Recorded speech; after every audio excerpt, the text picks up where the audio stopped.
my goodness. Hello. And hello. Hello.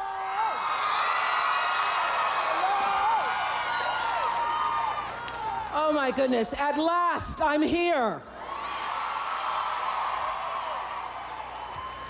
You know, so much has been said about what my jumping into this arena does or does not bring to the table of politics. I really don't know.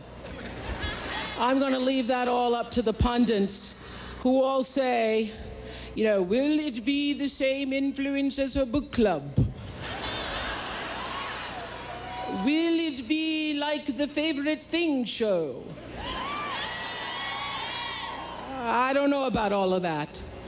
Despite all of the talk, the speculation, and the hype, I understand the difference between a book club and free refrigerators. That was a nice refrigerator. I understand the difference between that and this critical moment in our nation's history. And so I bathed. Yes, I did.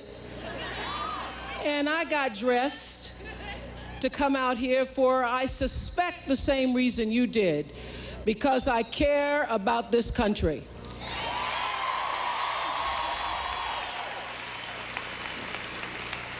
And as we were driving in here today, I said, you have to care about this country to come out in this kind of weather. 12 degrees, freezing rain and snow. You love America. I can see that you do. Well, I not only care about this country, but there are times that I even worry about what happens to our country. And that is why, for the very first time in my life, I feel compelled to stand up and to speak out for the man who I believe has a new vision for America.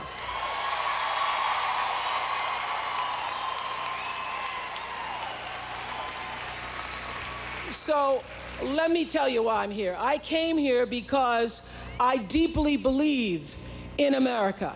And I think that we have a lot of work to do. We have a lot of problems to address. We have true threats to our security that go beyond the very real threat of terrorism or foreign wars and extend to problems that we all know about, problems with health care and problems with education and problems with our economy. So I am not here to tell you what to think.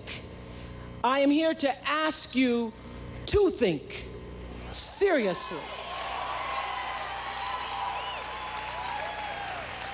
I want you to think seriously about a man who knows who we are, and he knows who we can be. I'm not here for partisan beliefs.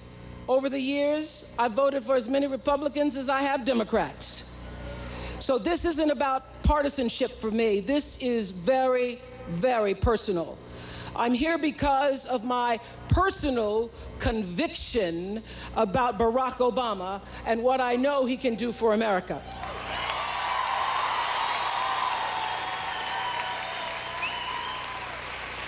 And that America is represented on each of the faces that I see here today.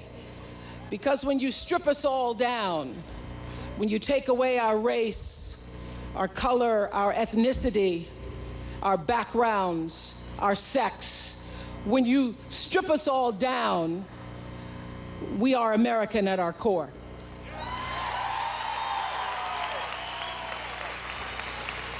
We are America. We're America with our hopes and our dreams. And yes, we have our faults and our fallacies, but what we really have is an abiding faith in the possibility that life can be better for every one of us. We're 300 strong here with our many colors and religions and languages. Many colors, religions, and languages, but one government, one Congress, one president. And because we only get to choose one, I came out in the cold today to tell you why I believe that choice needs to be Barack Obama.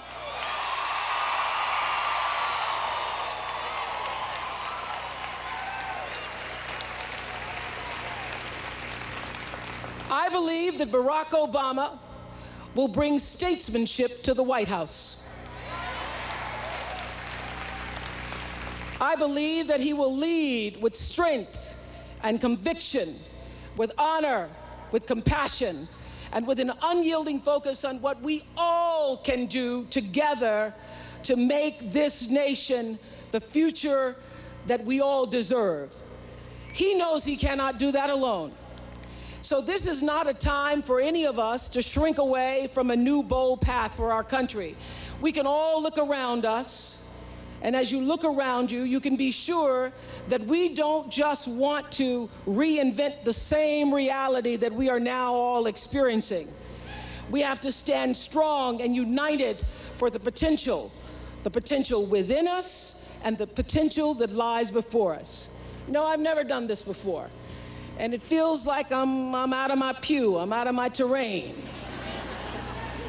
Backstage, somebody said, "Are you nervous?" I go, "You damn right I'm nervous." Yes, I am. Because I've never done this before.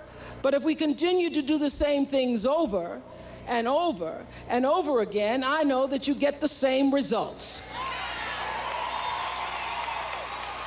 So what I believe is that it's time for us all to let's dream America anew again by supporting Barack Obama.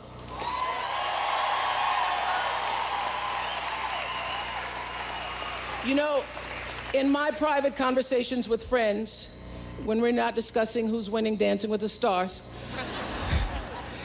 we talk about more serious things, and we shake our heads and we say, somebody ought to do something about the dismal state of so many of our schools.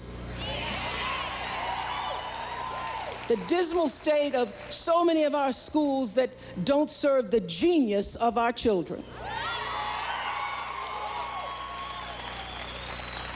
Here we are in a global knowledge-based economy. How can we build a future and future for leaders in schools that continue to fall behind? We shake our heads and we say, somebody ought to do something about that.